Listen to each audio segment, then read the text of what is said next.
sesungguhnya Rasulullah SAW melarang nikah mut'ah pada tahun Khaybar. Pada tahun Khaybar. Muttafaqun alaih. Hadis ini dikeluarkan oleh Imam Bukhari dan Imam Muslim. Di dalam hadis ini, sahabat yang mulia Ali radhiyallahu anhu mengatakan bahwasanya nikah mut'ah itu dilarang oleh Nabi SAW pada tahun Khaybar. Tahun Khaybar terjadi pada tahun berapa? Ya, terjadi pada tahun 7 Hijriah. Terjadi pada tahun 7 Hijriah. Sedangkan Aumul Autas tadi terjadi pada tahun keberapa? Ke-8 Hijriah. Terjadi perbedaan bukan? Ya, ini kita harus tahu ya. Kemudian wa anhu dari Ali sendiri, anna Rasulullah sallallahu naha an mut'atin nisa wa an akli al-humur al-ahliyah yauma Khaybar. Akhrajahu sab'ah illa Abu Dawud. Ya. Kemudian dari Ali sendiri, sesungguhnya Rasulullah sallallahu alaihi wasallam melarang nikah mut'ah dan melarang memakan keledai ya ahli keledai kota pada hari Khaybar ya. Hadis ini dikeluarkan ya Imam Ahmad, Abu Dawud ya, Tirmidzi, Nasa'i, Ibnu Majah dan yang lainnya kecuali Abu Dawud ya. Semuanya dikeluarkan oleh imam yang 7 kecuali Abu Dawud ya. Taib. Dari 3 hadis ini terjadi khilaf ya tentang masalah nikah mut'ah. Nikah mut'ah itu semacam apa? Nikah mut'ah itu ya seorang wanita dikasih mahar, kemudian ditentukan waktunya, ya berapa hari kemudian setelah itu dia ceraikan. Ya, ini nikah mut'ah.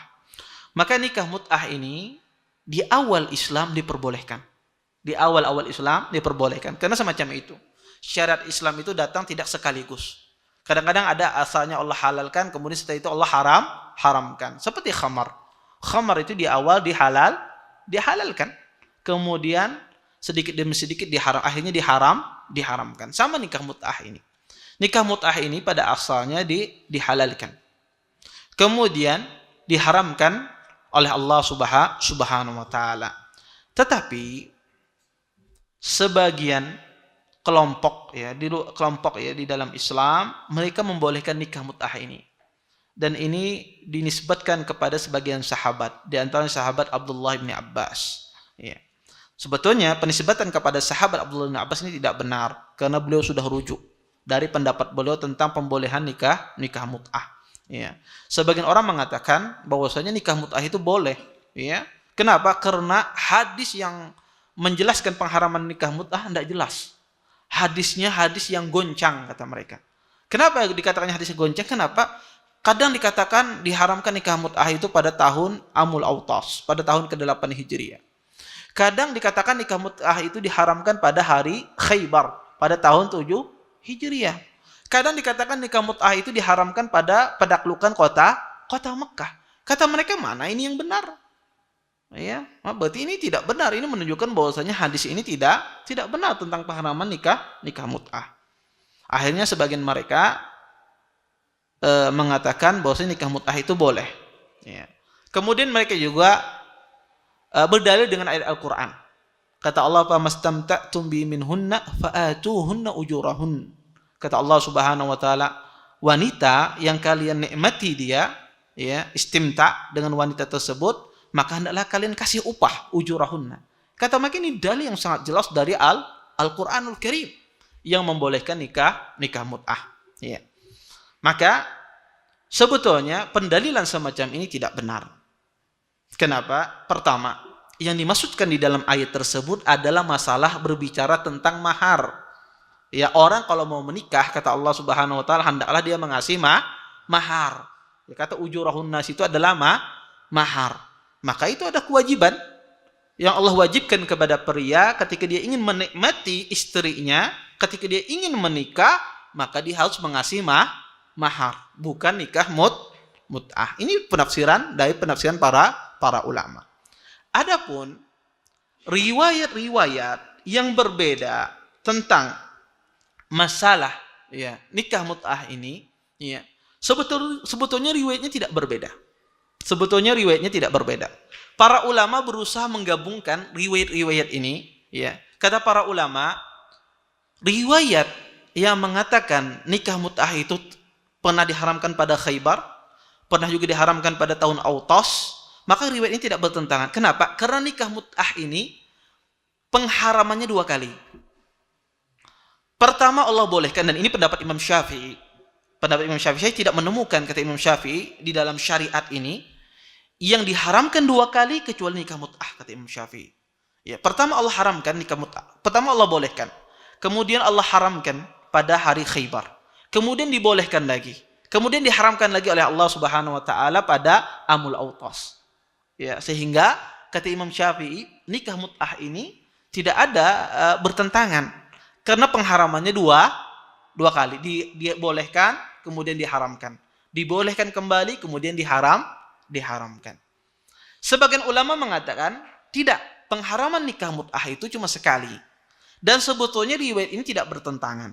Kenapa tidak bertentangan? Kata mereka, adapun perkataan ya nikah mut'ah itu diharamkan pada hari Autas, ya, pada tahun 8 Hijriah. Adapun di Khaybar, pengharaman nikah mut'ah di Khaybar ini tidak berkaitan dengan pengharaman nikah mut'ah. Kata mereka, hadis yang dibaca itu hadis wa anhu anna Rasulullah naha an mut'atin nisa wa an aklil humur ahliyah yauma Khaybar. Sesungguhnya Nabi SAW melarang mut'ah, ya, nikah mut'ah, dan melarang memakan, ya, keledai ahli, ya, pada hari Khaybar. Maka ya maksudnya pelarangan di sini berkaitan dengan pelarangan memakan daging keledai, bukan pelarangan tentang masalah perkawinan. Di sini kata para ulama, di sini Ali bin Abi Thalib ingin membantah sahabat yang mulia Abdullah bin Abbas karena tidak sampai kepada beliau pengharaman tentang nikah mut'ah. Tidak sampai kepada beliau pengharaman nikah mut'ah. Dan Ibnu Abbas meyakini tentang bahwasanya keledai ahli itu adalah keledai yang diharamkan. Beliau meyakini. Ali ingin membantah, wahai Ibnu Abbas, sesungguhnya pengharaman nikah mut'ah ini sama dengan pengharaman dengan Nabi mengharamkan memakan keledai ahli. Dan keledai ahli itu diharamkan pada hari Khaybar. Sehingga kata Yaum Khaybar ini berkaitan dengan apa? Dengan pengharaman keledai, bukan pengharaman nikah mut'ah semacam itu. Maka itulah jawabannya oleh para ulama. Taib. Oleh karena itu para ulama sepakat, ya, nikah mut'ah ini adalah nikah yang diharamkan. Kemudian juga di hadis ini dijelaskan tentang masalah keledai ahli, ya. Keledai itu ada 2. Ya, ada keledai ahli istilahnya, ya. Ada juga keledai yang himar mutawahhish. Himar yang tidak jinak. Himar yang tidak jinak itu seperti apa? Nah, ya. Himar yang dimasukkan himar yang tidak jinak itu adalah disebut oleh para ulama, sebagian ulama adalah himarul mukhattat atau himarul wahshi, ya, atau himarul wahshi, himar yang buas, ya, disebut oleh sebagian para ulama adalah dengan istilah himarul mukhattat. Himarul mukhattat itu kalau bahasa kita sekarang ini istilahnya zebra. Tahu pian zebra yang loreng-loreng? Nah, itu yang disebut dengan himaru wahshi. Ya, istilahnya himaru wahshi. Ya, maka itu halal dimakan. Ya, zebra itu halal dimakan. Dan himar wahshi itu juga ada jenisnya, tetapi sudah punah. Ya, dulu di bangsa Arab dan tidak ada di Indonesia, di bangsa Arab pun juga sudah punah. Ya, himar wahshi ini adalah himar yang buas. Dia ada dulu pada masa dulu, sekarang sudah tidak ada lagi, punah. Ya, yang ada adalah jenis himar wahshi yang bentuknya zebra. Adapun keledai-keledai yang ada di sini, yang antum lihat itu haram untuk dimakan. Ya, keledai-keledai ada enggak, karena yang dikatakan wahsy, buas atau bukan berkaitan dengan sifatnya, bukan. Ya, tetapi jenis dari keledai tersebut. Maka keledai-keledai yang ada itu haram dimakan, tidak boleh dimakan. Adapun keledai yang diperbolehkan dimakan itu sisanya adalah zebra saja. Adapun himar wahsy, himar yang buas itu salah satu jenis keledai, ada pada masa dulu dan sekarang sudah apa? Sudah punah. Ya, sudah punah. Taib. Terima kasih. Jazakumullah khairan wa barakallahu fikum. Video ini dibuat atas partisipasi dari donasi Anda. Semoga menjadi amal jariah bagi Anda semuanya.